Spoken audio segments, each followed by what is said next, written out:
नमस्कार दोस्तों, मेरा नाम है मोहित और आप देख रहे हैं मेरा चैनल एग्रीकल्चर फार्मिंग। दोस्तों, मैं यहाँ पे आपको जो बताने वाला हूँ इस वीडियो में मैं आपको बेसिक एग्रीकल्चर के बारे में बताने वाला हूँ।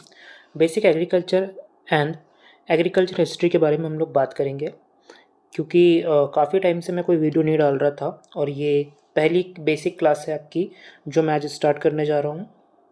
इसके बाद मैं एग्रीकल्चर के बहुत छोटी-छोटी क्लासेस आपको बताऊंगा, जो कि बेसिक रहेगी। ज़्यादा बड़ी क्लास हम लोग रख नहीं रहे हैं एग्रीकल्चर की।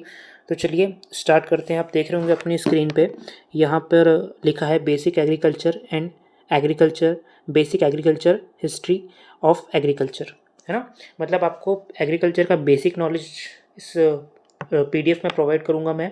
और एग्रीकल्चर की हिस्ट्री क्या है, मतलब एग्रीकल्चर कैसे शुरू हुआ इंडिया में और ऑल वर्ल्ड में, तो आप इस पीडीएफ में देख सकते हैं। सबसे पहले आपको इस पीडीएफ को समझना ज़रूरी है। देखिए ट्यूटोरियल यहाँ पे दिया है इसके सामने में। इसके बाद में मैं अगर इसे आगे करता हूँ तो देखिए खेती का इतिहास। और दोस्तों, अगर आपको ये पीडीएफ इंग्लिश में चाहिए तो इंग्लिश में भी अवेलेबल हो जाएगा। मैं नीचे कमेंट में आपको कमेंट में या फिर आप डिस्क्रिप्शन में देख सकते हैं कि मैं आपको एक लिंक दे दूँगा जहाँ से हिंदी और इंग्लिश आप दोनों कर सकते हैं, या तो आप मेरी इंस्टाग्राम आईडी पे जाके मुझे डीएम करेंगे तब भी मैं आपको ये पीडीएफ प्रोवाइड कर दूँगा। चलिए दोस्तों, तो दोस्तों देखते हैं खेती का इतिहास के बारे में हम लोग डिटेल में बात करते हैं। देखिए दोस्तों, फर्स्ट पे लिखा है खेती का इतिहास लगभग 12,000 साल पुराना बताया जाता है। 12,000 साल पुराना बताया जाता है, जो कि मध्य पूर्व के उपजाऊ अर्धचक्राकार यानी कि आधा अर्धचक्राकार क्षेत्र में शुरू हुआ था, जहाँ लोगों ने जंगली पौधों यानी कि जंगली पौधों की खेती और जानवरों को पालतू बनाना स्टार्ट कर दिया था, है ना। और विकास के साथ साथ नवपाषाण यानी कि पत्थरों का युग जिसे कहते हैं, युग में व्यवस्थित जीवन सिंचाई प्रणालियों के का विकास और औजारों का उपयोग शुरू हुआ था। औजार वेपन्स का उपयोग भी मतलब 12,000 साल पहले हुआ था, जब आदि मानव के टाइम में। आप देख सकते हैं कि इमेज भी यहाँ पे मैंने बना, इमेज भी बता रहा हूँ मैं आपको कि कैसे आदि मानव से टाइम से खेती स्टार्ट हुई थी, फिर पशुपालन, और पशुपालन से रहते आज हम लोग आधुनिक खेती कर रहे हैं। और जैसे कि मैंने आपको बताया कि एग्रीकल्चर से रिलेटेड वीडियो है, तो प्लीज़ एग्रीकल्चर के जितने स्टूडेंट अभी आप देख रहे हैं बेसिक एग्रीकल्चर का ये फर्स्ट वीडियो, आप नीचे कमेंट कीजिए। मैं ऐसे ही वीडियो और आप तक लाते रहूँगा, तो इस वीडियो को ज़्यादातर शेयर कीजिए अपने दोस्तों के साथ, अपने ग्रुप्स में। चलिए आगे बढ़ते हैं। सिंचाई प्रणालियों का विकास और औजारों का उपयोग शुरू हुआ अलग अलग क्षेत्रों में, जैसे कि इसमें चीन और मैसो अमेरिका में चावल, मक्का और बीन्स जैसी फसलें विकसित हुई थी। ठीक है दोस्तों, अभी आप देख सकते हैं कि लगभग 9,000 साल या फिर 9,000 ईसा पूर्व में खेती शुरू हो गई थी, जिसमें फसलों की पंक्तियों में बोना, अनाज का भंडारण और पशुपालन शामिल किया गया था। इसमें एक चीज़ मैं आपको बताता हूँ, अगर आपको अच्छे से समझ में नहीं आया तो एक बार फिर से कंटिन्यू करता हूँ कि खेती का इतिहास तो 12,000 साल पुराना बताया जाता है, जो कि मध्य पूर्व के उपजाऊ, जहाँ पर मध्य पूर्व का क्षेत्र हुआ करता था वो उपजाऊ क्षेत्र था, अर्धचक्राकार क्षेत्र जिसे कहते हैं, जहाँ के लोगों ने जंगली पौधों, अब उस टाइम के जो पौधे होते थे वो बेसिकली जंगल में ही ग्रो होते थे, जंगली पौधों को हमने ग्रो करना स्टार्ट किया। धीरे धीरे हुआ क्या कि हम लोगों ने, जब हमें पौधों या फिर हम लोग खेती की ज़रूरत हमें कम पड़ती गई, जहाँ खेती संभव नहीं थी, तो हमने क्या किया, पशुपालन करना स्टार्ट कर दिया था। जानवरों को पालतू बनाना हमने सीख लिया था।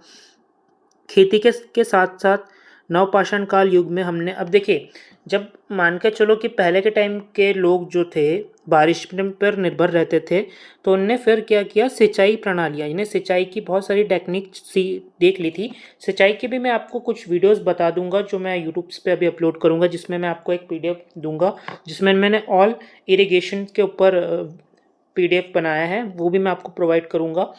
जिसमें हमने क्या देखा था कि उस टाइम के लोग जो थे, उस टाइम के लोग जो क्या करते थे, सिंचाई के लिए पानी पर निर्भर रहते थे, यानी बारिश पर निर्भर रहते थे। लेकिन जब उन लोगों ने खेती करना सीख रहे थे, तो खेती के साथ साथ में उन्होंने इरिगेशन टेक्निक भी सीखी कि इरिगेशन टेक्निक को हम लोग कैसे विकसित किया जा सकता है।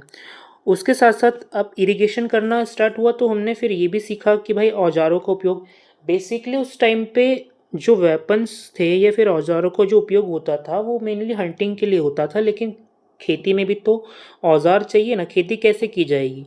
तो उसके लिए हम उस टाइम के जो लोग हुआ करते थे, वो मेनली क्या करते थे, लकड़ी के औज़ार बनाते थे। क्या करते थे? लकड़ी के औज़ारों से जो है खेती की जाती थी, है ना?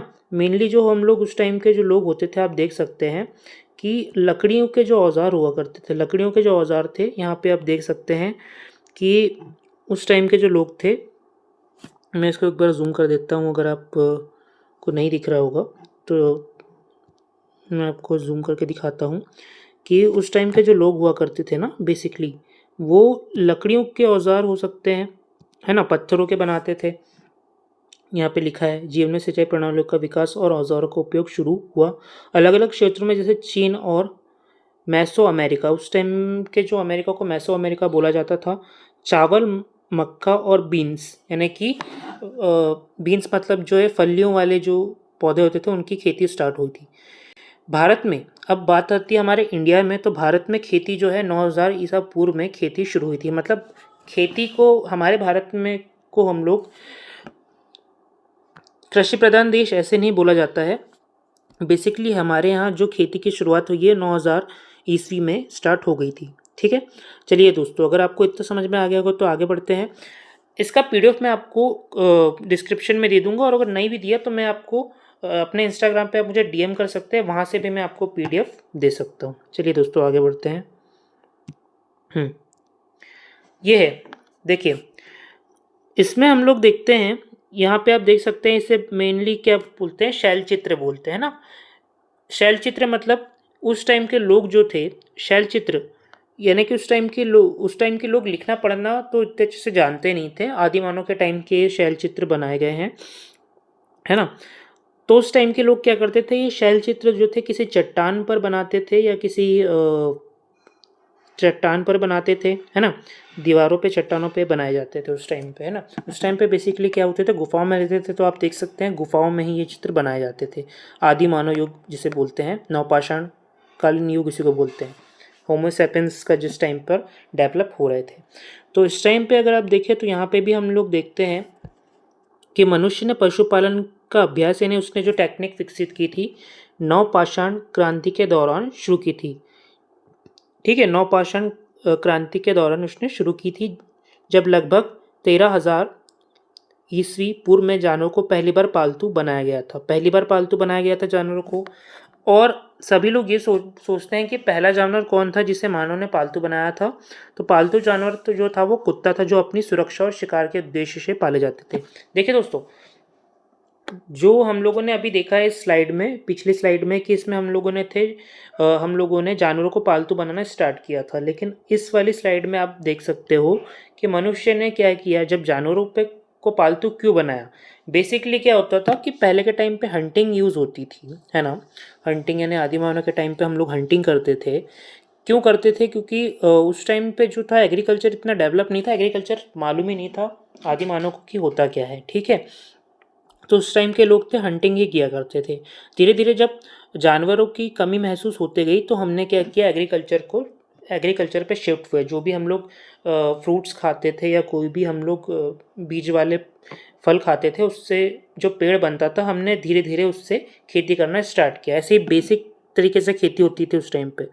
तो जब वो खेती हमने स्टार्ट की होगी, तो क्या हुआ था, धीरे धीरे हम लोगों ने देखा कि जो जानवरों को हम लोग मारते हैं, हंटिंग करते हैं, उन्हें पालतू बना के हम लोग जो है आय प्राप्त कर सकते हैं ना, उनसे जो है हम लोग काम निकलवा सकते हैं। बेसिकली उसी के लिए हम लोग जानवरों को पालेंगे। जैसे कि गाय का यूज़ दूध के लिए हो सकता है, बैलों का यूज़ जो हो सकता है खेती के लिए यूज़ हो सकता है ना। ऐसे घोड़े का यूज़ जो हो सकता है ट्रैवल करने के लिए उस टाइम पे होता था। आप देख सकते हो ना, पुराने टाइम में राजा महाराजा जो थे उस टाइम पे हाथी और घोड़े का यूज़ क्यों करते थे। तो वैसे ही मनुष्य ने पशुपालन का जो अभ्यास शुरू किया था, ये मेनली जो उस पर टेक्निक विकसित की थी, वो नवपाषाण काल में उसने शुरू की थी, जो लगभग 13,000 ईस्वी में 13,000 ईस्वी में, या बीसी बोल लो, पहले में जानवरों को पहली बार पालतू, है ना, पहली बार उसने डोमेस्टिक बनाया, पालतू बनाया। और कुत्ते को उसने सबसे पहले पालतू बना लिया था। कुत्ते जो थे उस टाइम पे भेड़िए को ही बोल सकते हैं। उस टाइम पे जंगली कुत्ते जो होते हैं, वो क्या करते थे, जब हंटिंग करते थे, तो हंटिंग करते हुए जो इंसान जो आदि मानव लोग जो हंटिंग किया हुआ शिकार खाते थे, उसकी हड्डी वगैरह जो थे वो जंगली कुत्तों को डाल देते थे। तो धीरे धीरे क्या होते थे, जानवर लोग जो थे उनके पास आना स्टार्ट हुए, है ना, कुत्ते लोग उनके पास आना स्टार्ट हुए। उनने सोचा कि यार हमें इंसानों के पास से हड्डी मिलती है, हमें क्या बोलते हैं, खाना मिलता है। तो उन लोगों ने इंसानों के साथ में फ्रेंडशिप करना स्टार्ट किया। और ऐसे ही क्या किया, इंसानों को भी इससे फ़ायदा हुआ, मैंने मानव को भी इससे क्या फ़ायदा हुआ कि वो जंगली जानवरों से अपनी सुरक्षा कर पाते थे। आज भी आप देखते हो कि कुत्ते का जो यूज़ होता है, डॉगीज़ का जो यूज़ होता है, वो मेनली अपने प्रोटेक्शन के लिए लोग पालते हैं, है ना। कुत्ते को पहले पालतू बनाया गया जो कि सुरक्षा और शिकार के उद्देश्य करते थे, उससे हंटिंग भी की जाती थी। जो डॉगीज़ जो होते थे, जंगली कुत्तों से हंटिंग करवाई जाती थी। इस पे हम और कभी बात करेंगे, मैं तो आपको समझा रहा हूँ। थर्ड स्लाइड आप देख सकते हैं। भारत में अभी जो मैंने बताया आपको, वर्ड का बताया कि कैसे जो है हम लोगों ने खेती वगैरह स्टार्ट की थी। भारत में कृषि का प्रमाण जो हमें मिला है वो मिला है नवपाषाण काल में 8000 से 6000 ईस्वी के पूर्व से में मिलते हैं, है ना। भारत में कृषि के जो प्रमाण हमें मिलते हैं वो मिलते हैं 8000 से लेके 6000 ईस्वी के बीच में मिलते हैं, जब पौधों की खेती और पशुपालन शुरू हुआ था। जो उस टाइम पे क्या हुआ था, पौधों से खेती स्टार्ट हुई थी और पशुपालन को हमने स्टार्ट किया था, जिससे कि व्यवस्थित जीवन का विकास हुआ है। इसके बाद भारतीय कृषि का विकास विभिन्न क्रांतियों में, जैसे कि हरित क्रांति में हुआ है, और आज भी यह देश की अर्थव्यवस्था के खाद्य सुरक्षा के लिए महत्वपूर्ण बताई जाती है। देखिए, हरित क्रांति और हम लोगों ने बहुत सारी क्रांति पढ़ी है। दूध क्रांति क्या होता है, श्वेत क्रांति क्या होता है, हरित क्रांति क्या होता है, पीत क्रांति क्या होता है, ये मैं आपको बाद में बताऊंगा, क्योंकि इसमें बहुत वीडियो भी बहुत लंबा हो जाएगा और मैं इतनी एक इसमें मैं आपको नहीं बता सकता। जो है मैं आपको वो बता रहा हूँ। देखिए क्या था, अभी हम लोग बात कर रहे हैं एग्रीकल्चर के बेसिक पे और हिस्ट्री पे बात कर रहे हैं, तो मैं आपको बेसिकली वही समझा रहा हूँ। भारत में कृषि के प्रमाण नवपाषाण काल में मिले, आप देख सकते हैं, और 8000 ईस्वी से 6000 ईस्वी के बीच में मिले हैं, इसके हमें साक्ष्य मिलते हैं। जब क्या होता है कि इंसान ने स्टार्टिंग में खेती स्टार्ट की थी और एनिमल को पालतू बनाना उसने स्टार्ट कर दिया था। व्यवस्थित जीवन का विकास हुआ। इसके बाद भारतीय कृषि का विकास विभिन्न क्रांतियों में हुआ, यानी कि इसके बाद से जो क्रांति आई है ना, इसके बाद से जो क्रांति आई है, जो एवोल्यूशन आया है हमारे इंडिया में, जैसे हरित क्रांति आई तो बहुत ज़्यादा जो था फसलों को बढ़ावा मिला, बहुत सारी फसलों का विकास हुआ उसमें, है ना। और आज भी यह देश की अर्थव्यवस्था और खाद्य सुरक्षा के लिए महत्वपूर्ण बताई जाती है। यानी हरित क्रांति से ही जो है देश की अर्थव्यवस्था की रीढ़ की हड्डी मजबूत हुई है, क्योंकि हरित क्रांति एक ऐसी क्रांति थी जिसमें हम देखते हैं कि हमने वो क्रॉप्स और वो वाली जो क्रॉप्स होती है जिनमें साइंटिस्ट लोगों ने बहुत रिसर्च करके उसमें ऐसी ऐसी क्रॉप्स को डेवलप किया जो कि किसी भी मौसम में ग्रो कर सकती थी, है ना, ज़्यादातर प्रोडक्शन कर सकती थी और ज़्यादा मुनाफा कमा सकते थे किसान लोग, ठीक है। क्योंकि हरित क्रांति के पहले आप देखते हो तो हरित क्रांति के पहले जब एग्रीकल्चर सेक्टर जो था वो बहुत ज़्यादा लो चल रहा था, बहुत ज़्यादा डाउन में चल रहा था। किसानों के पास में ऐसे जो थे ऐसे अनाज विकसित नहीं थे जिससे कि वो प्रोडक्शन ज़्यादा कर पाते थे। तो हरित क्रांति जब आई, एवोल्यूशन जब आया MS स्वामीनाथन के द्वारा हमारे इंडिया में, तो हम देखते हैं कि इसके कारण एग्रीकल्चर बहुत ज़्यादा डेवलप हुआ था। इसमें हम आगे कभी बात करेंगे। मोहनजोदड़ो के बारे में आपने सभी को पता है, ठीक है। यहाँ पे भी खेती के बहुत सारे जो है प्रमाण मिलते हैं, है ना। मोहनजोदड़ो में खेती के मुख्य प्रमाण जो मिले हैं वो मिले हैं गेहूँ और जौ। गेहूँ जौ की खेती के साक्ष्य मिलते हैं, सबूत मिलते हैं।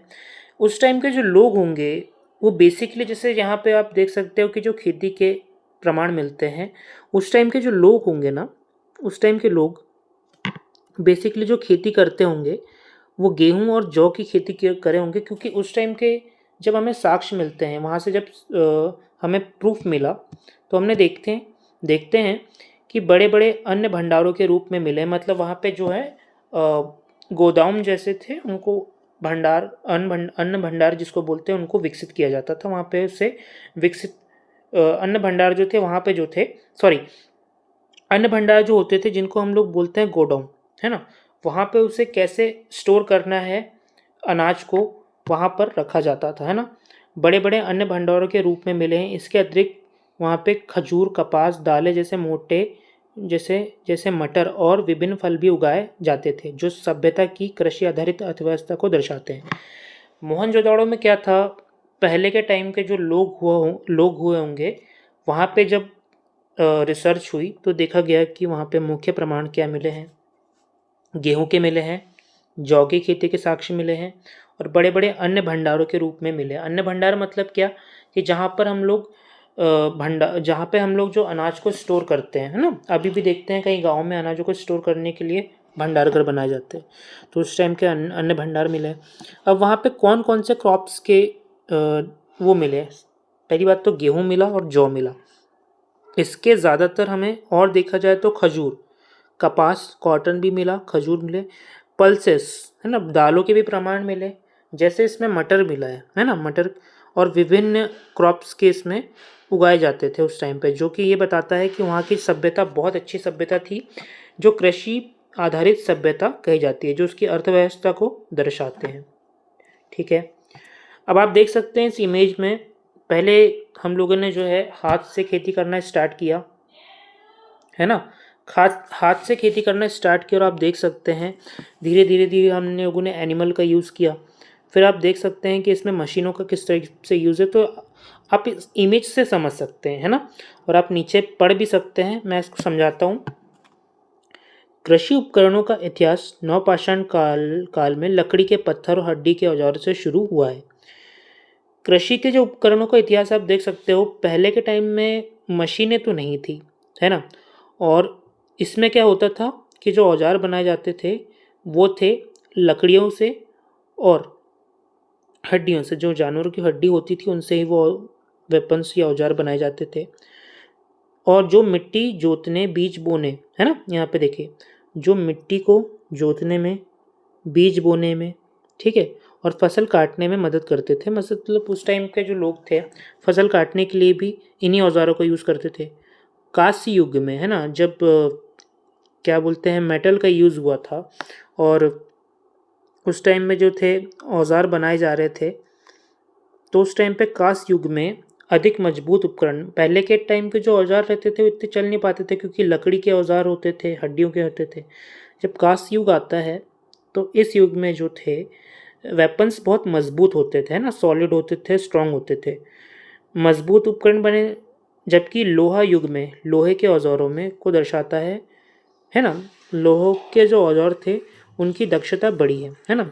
18वीं शताब्दी में जैम्फ्रो टूट की यंत्रिका बीज ड्रिल ने कृषि को मशीनीकरण युग में पहुंचाया था। ये एक वैज्ञानिक है 18वीं शताब्दी में, जो कि है, अब देख सकते हो यहाँ पे, मैं इसको जूम करके दिखाता हूँ। जैथ्रो टूल की यांत्रिक बीज ड्रिल जो कि छेद करती ज़मीन में कृषि को मशीनीकरण युग में पहुंचाया। और 19वीं सदी आते आते और 20वीं सदी में देखते हैं तो हमने ने बहुत सारी चीज़ें अभी हम लोग जो देख रहे हैं उस टाइम पे ही जो है मेनली एग्रीकल्चर के मॉडर्न इक्विपमेंट्स आए थे, जैसे कि ट्रैक्टर हो गए, कंबाइन हार्वेस्टर हो गए, है ना, सिंथेटिक उर्वरकों को जैसे नवाचारों ने खाद्य उत्पादन को भारी रूप में बढ़ाया और आधुनिक कृषि मशीनीकरण को जन्म दिया। आज कृषि ड्रोन जैसे आधुनिक उपकरण निगरानी और छिड़काव जैसे कार्यों को और भी कुशल बना रहे हैं। देखिए, जब 18वीं सदी में जो था 18वीं सदी से जब स्टार्ट हुआ एग्रीकल्चर, तो इतने उसमें इक्विपमेंट्स नहीं हुए, है ना, हाथ से मैनुअल होते थे। 19वीं और 20वीं सदी में क्या हुआ था कि ट्रैक्टर आ चुका था, जो कि खेती के काम को बहुत ईजिली कर लेता था। जहाँ बैल या फिर घोड़े से जो खेती होती थी वो इतनी ईजिली नहीं हो पाती थी, काफ़ी समय लगता था, वहाँ ट्रैक्टर में इसमें बहुत जल्दी चुटकियों में काम हो जाता था। फिर कंबाइन हार्वेस्टर का यूज़ ये होता था कि जहाँ पहले लोग औजारों से जो है फसल काट रहे थे, चाहे वो हड्डियों के औजार हो, लकड़ी के औजार हो, या फिर बोल सकते हैं कि हमारे लोहे के औजार हो, लेकिन कंबाइन हार्वेस्टर क्या करता था कि इसको बहुत जल्दी हार्वेस्ट कर लेता था, मतलब बहुत जल्दी जो थे फसलों को कट कर लेता था। ठीक है, सिंथेटिक उर्वरक, पहले के टाइम में जो हम लोग उर्वरक यूज़ कर रहे थे वो बेसिकली ऑर्गेनिक चीज़ें यूज़ करते थे, है ना, जो कि बहुत ज़्यादा टाइम भी लेती थी खेती में, है ना। इतना प्रोडक्शन नहीं हो पाता था। हालाँकि गलत भी था, क्योंकि हम लोग जो है आज के टाइम पे जो उर्वरक यूज़ कर रहे हैं वो रासायनिक उर्वरक है ना? लेकिन उस टाइम पे इन लोगों ने क्या किया था कि जब एग्रीकल्चर में इसको यूज़ हो रहा था, तो बेसिकली बहुत जल्दी मुनाफ़ा कमाने के लिए या फिर प्रोडक्शन के लिए हम लोग ऐसे उर्वरक चाहते थे जो जो बहुत जल्दी हमें प्रोडक्शन दे, बहुत जल्दी जो हमें मुनाफ़ा दे और बहुत जल्दी जो है हमारा फसलें जो है ग्रोथ करें। तो इसके लिए हमने सिंथेटिक उर्वरकों का एडवर्टाइजमेंट स्टार्ट कर दिया था, है ना? जो खाद वगैरह इसमें यूज़ होते थे, खाद्य उत्पादन को मतलब जो है फूड प्रोडक्शन में यूज़ हो रहे थे, है ना? फूड प्रोडक्शन में बहुत ज़्यादा जल्दी ये लोग रिज़ल्ट देते थे। इनका बाहरी उस टाइम पे जो था बोल सकते हैं एडवर्टाइजमेंट हो रहा था, और जब आधुनिक कृषि मशीनीकरण को जन्म दे दिया था, है ना? आज आप देखते हो कि ड्रोन से जो है कृषि को क्या है हम लोग बहुत अच्छे से कर सकते हैं। कैसे कि ड्रोन से जो है मशीन छिड़काव करते हैं, ड्रोन से जो है हम लोग क्या करते हैं कीटनाशक का छिड़काव करते हैं, ड्रोन से जो है हम लोग सर्वे कर सकते हैं ना, कि हम लोग देख सकते हैं खेत के प्लॉट वगैरह कि किस टाइप से हम लोग खेती कर सकते हैं, क्लाइमेट चेंज वगैरह। कृषि ड्रोन जैसे कि आधुनिक उपकरणों को निगरानी और छिड़काव जैसे कार्यों को भी कुशल बना रहे हैं। अब जैसे पहले किसान खेत खेत में जाके छिड़काव करता था, है ना? उसमें डर भी रहता था, साँप बिच्छू का डर है ना? खेत में बहुत अंदर जा रहा है वो, लेकिन काफ़ी टाइम उसको लगता था। लेकिन क्या हो गया आज के टाइम पे ड्रोन टेक्निक आने से किसान जो खेत में जाता नहीं है, ड्रोन को खेत में भेज देता है, जिससे कि क्या होता है जो भी रासायनिक स्प्रे होता है, रासायनिक खाद वगैरह डालना है या फिर जो है कीटनाशक का छिड़काव करना है, वो ड्रोन के सहारे हम लोग कर सकते हैं और बहुत ईज़ी ड्रोन कर लेता है। अब आप देख सकते हैं आधुनिक कृषि की शुरुआत वैश्विक स्तर पर 18वीं सदी की ब्रिटिश क्रांति से मानी जाती है। आधुनिक कृषि को आप देख सकते हैं, यहाँ से देखिए, इस इमेज से समझ सकते हैं आप लोग कहाँ से स्टार्ट होती है और आज कहाँ पे पहुँची है। आधुनिक कृषि की हम लोग बात करते हैं ना, अगर इंडिया में बात कर रहे हैं हम लोग, तो आधुनिक कृषि की शुरुआत 18वीं सदी में ब्रिटिश ब्रिटिश उस टाइम पे अंग्रेज़ों का राज था, ब्रिटिश हुकूमत थी।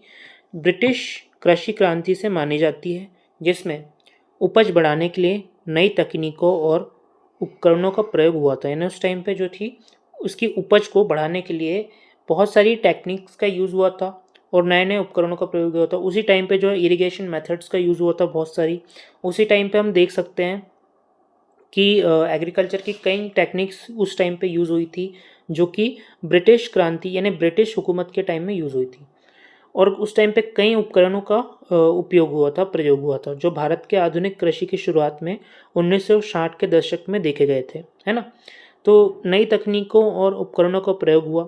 भारत में आधुनिक कृषि की शुरुआत 1960 के दशक के मध्य में 1960 के दशक के मध्य में स्टार्ट हुई, जिसमें ग्रीन रेवोल्यूशन आ गया था, हरित क्रांति से हुई थी। मैंने पहले ही बताया था फर्स्ट वाले आपको स्लाइड में कि हरित क्रांति से हुई थी, जब उच्च उपज वाले बीजों में का उपयोग रासायनिक उर्वरकों, कीटनाशकों और सिंचाई तकनीकों को अपनाया गया था। इसके पिछले वाली स्लाइड में मैंने आपको बताई है, इस वाली स्लाइड में मैंने आपको बताई है ना, कि कैसे उस टाइम पे हम लोगों ने इक्विपमेंट्स बनाए थे और इक्विपमेंट्स की क्या जर्नी रही है ना?